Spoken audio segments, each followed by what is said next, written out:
Hello everyone, I hope all of you are safe at your homes.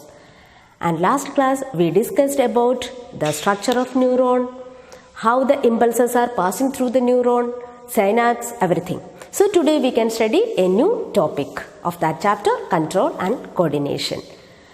Suppose if you get the smell of some delicious food, what will happen? Automatically salivation comes. And if accidentally you touch a hot object, what will be your response? You suddenly withdraw the hand. And if a bright light falls on your eyes, you blink or close your eyes. So these actions are so quick, sudden, involuntary, and moreover these are unconscious. Okay, and such unconscious, involuntary and sudden actions are known as reflex action. These are called reflex action. Today we are going to study about this type of actions, reflex action. Is it clear? So reflex action means the sudden, involuntary and unconscious response to a stimulus. And how these reactions happen? Okay, what is the case of a normal response? When the receptors receive the signals, it passes through the input neuron and it goes to the brain. Brain processes this information or the message. Then through the output neuron, the messages comes back and it reaches the muscles or other organs. So we will respond. Okay, but suppose if we are touching a hot object, if all this process goes on, it will give enough time for us to be burnt. So to avoid that, our body has a mechanism to solve this process in such emergency situations. So if the input neurons which receive the signal from the receptors are connected directly to the output neurons which is connected to the muscles, then it is very easy. It is a shortcut way. So such a mechanism is there in our body for reflex action. So for example, here I draw one diagram. Suppose this is the hot object. Okay, accidentally we touch the hot object. So the heat, the receptors of the skin, here it is the receptor. The receptors present in the skin receive the signal, and these information, these signals passes through this neuron. This is known as the sensory neuron. Okay, this input neuron is known as the sensory neuron. This sensory neuron comes here. This is the part. This is known as the spinal cord. Okay, where the input neuron and the output neuron meets. This is the spinal cord. And here you can see a small neuron, that is the relay neuron or interneuron. And from there, the messages passes through this neuron, and this is known as the motor neuron. This is the motor neuron. Okay. From the motor neuron, this information reaches here. This is known as the effector organ. It is the effector. Here it is the muscle. So when we touch the hot object, the receptors receive the signal. It passes through the sensory neuron, reaches here the spinal cord. From there, the decision that is coming through this motor neuron and it reaches the effector organ.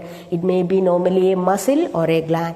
So here it is the muscle. So suddenly the muscle reacts or contracts and we withdraw the hand. Okay, this is the pathway of impulses in a reflex action. In this way the messages are passing in the reflex action. And this pathway is known as reflex arc, because if we write the different parts, it is the receptors. From there it goes to the spinal cord. Through which neuron? Sensory neuron. Okay. From the spinal cord there is a relay neuron. Clear? Then from there through the motor neuron. Motor neuron, it reaches the effector organ. Okay. Look at the shape. It is not the circle, it is an arc. So it is known as reflex arc. In this way the message is passing. Later the messages goes to the brain. Okay. Clear?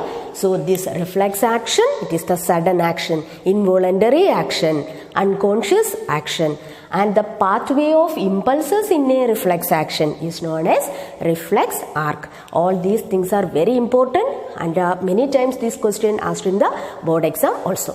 Now we can move to the next part, that is human brain. Human brain. You all know nervous system is divided into nervous system. It is divided into two parts.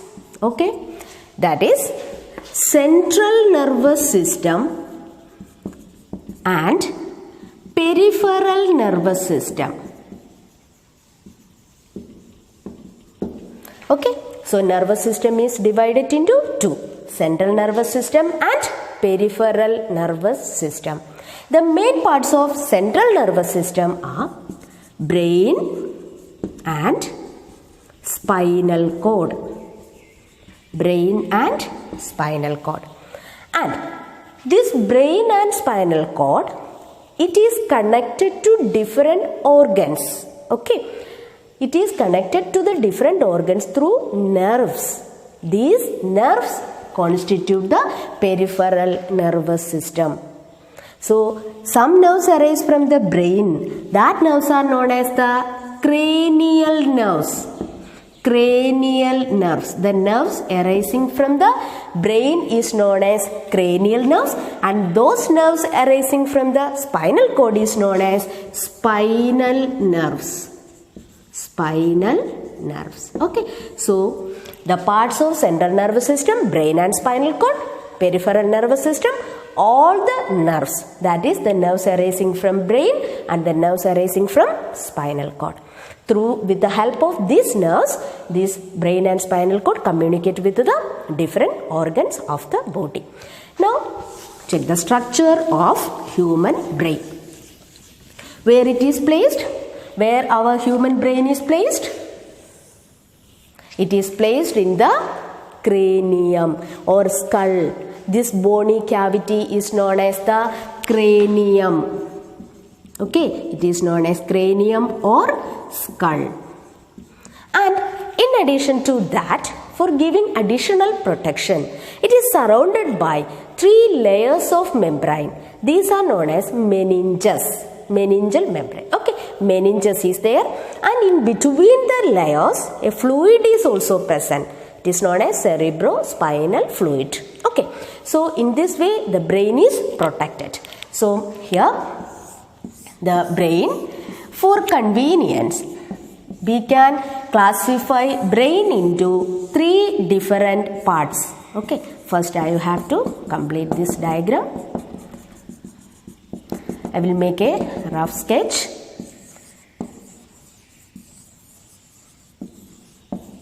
This is the brain. Okay.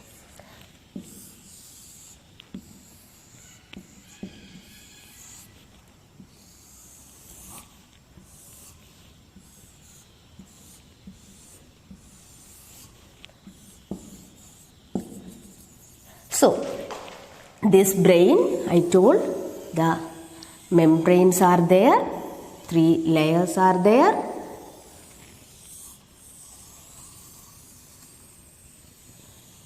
Okay, so for convenience, brain can be divided into 3 parts. Which are they? It is the forebrain, then midbrain, and hindbrain. The three parts: forebrain, midbrain and hindbrain. Okay, forebrain. This is the main thinking part of the brain. It is the main thinking area, and the largest part, this part from here to here, this is the cerebrum. It is a part of the forebrain, which is the main thinking area. And there are separate areas for each signal.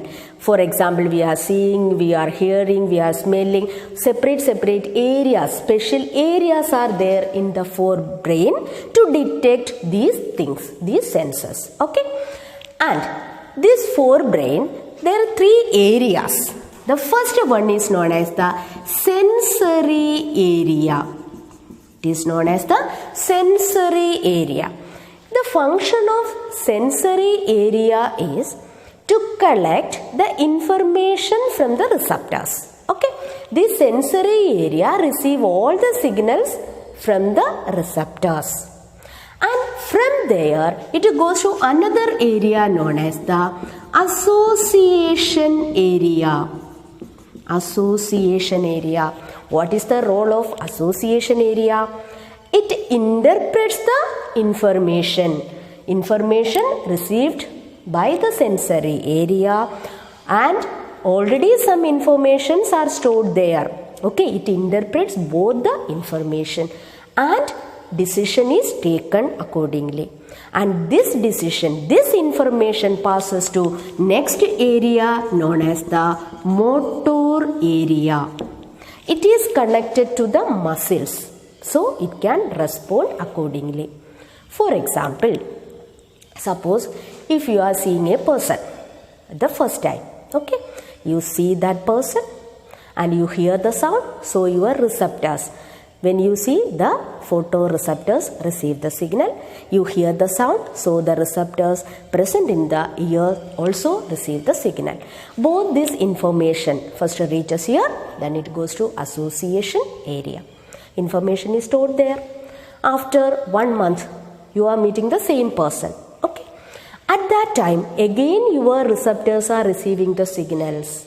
Okay, and when it goes to the association area, already some information is there, so it interprets with that information and find out, okay, recognize this is that particular person, we have already met him 1 month before. And now the decision goes to the motor area, so suddenly you smiled at him and oh, you are here, like that. In this way we are working. Okay, so these are the three areas: sensory area, association area and motor area. Okay, that is forebrain, which is the main thinking part, the memory, imagination, all these things, all the sense, all these are residing here in the forebrain. And this is the largest part, that is known as the cerebrum. It is a part of forebrain. And the surface, you can see many foldings are there. It increases the surface area. Okay. Now, I told this reflex action, it's an involuntary action. Involuntary, what is the meaning of involuntary? That actions we cannot control. Okay, for example, if I thought, okay, today full day I will hold my hand like this. Okay, I can, because I can control it. If I want to drop it, okay, I can drop it. But suppose if I want to stop my heartbeat, is it possible? No. So there are some actions which cannot be controlled.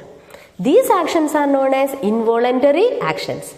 And the actions or the responses which we can control, these are known as the voluntary actions.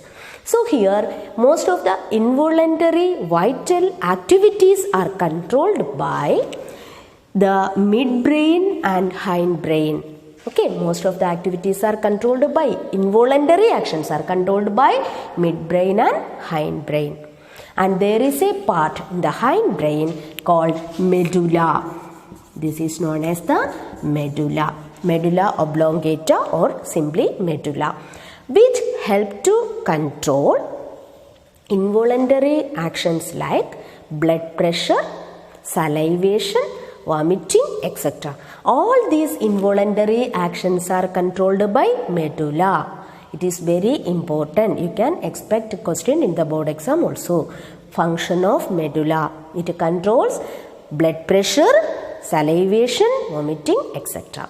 And another parts of hindbrain is cerebellum. This is the cerebellum. Okay. And here pons, another structure is also there, that is known as the pons. These are the parts of hindbrain. Here the cerebellum, this is the second largest part of the brain. It is the second largest part which controls voluntary actions, voluntary muscular actions. Okay, for example, you are riding a bicycle. You can go in a straight line. You are walking in a straight line. You can hold the pen and you can ride. All these things are due to the activity of cerebellum. These are controlled by cerebellum. So the function of cerebellum is maintaining the posture and balance of the body. It helps to maintain our straight posture as well as balance of the body. It is the cerebellum. Which part of the brain? Cerebellum. Okay. So once again, cerebrum, it is the thinking area. Cerebellum, voluntary muscular activities, and medulla, involuntary actions. Involuntary actions. Okay. These are the different parts of brain. Clear? The structure is very important. Now, how these tissues are protected? I told brain is placed inside the cranium or skull. Here you can see this is the medulla oblongata. This medulla oblongata continues as spinal cord. Okay. This continues as spinal cord. So it passes through the vertebral column or our backbone. So backbone provides protection to this spinal cord. So brain is protected inside the cranium, spinal cord is protected inside the backbone or vertebral column. Okay.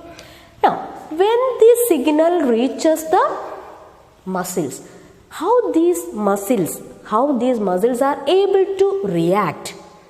How is it possible? Actually, the mechanism is very complex that you will study in your class 11. Okay. Here you just understand. The muscles, there are two special proteins are there. These proteins change their shape and arrangement when it receives the signal.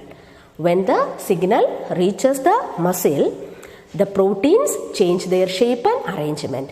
And the new shape and new arrangement give a shorter form, that is contraction. Okay, in this way the muscles work. So these are all about reflex action and structure of brain. So very important, especially voluntary action, involuntary action. So study these things. Structure of brain, the diagram is also very, very important. Okay, I hope all of you understand all these things. Study well. So we will meet in the next class with the next topic.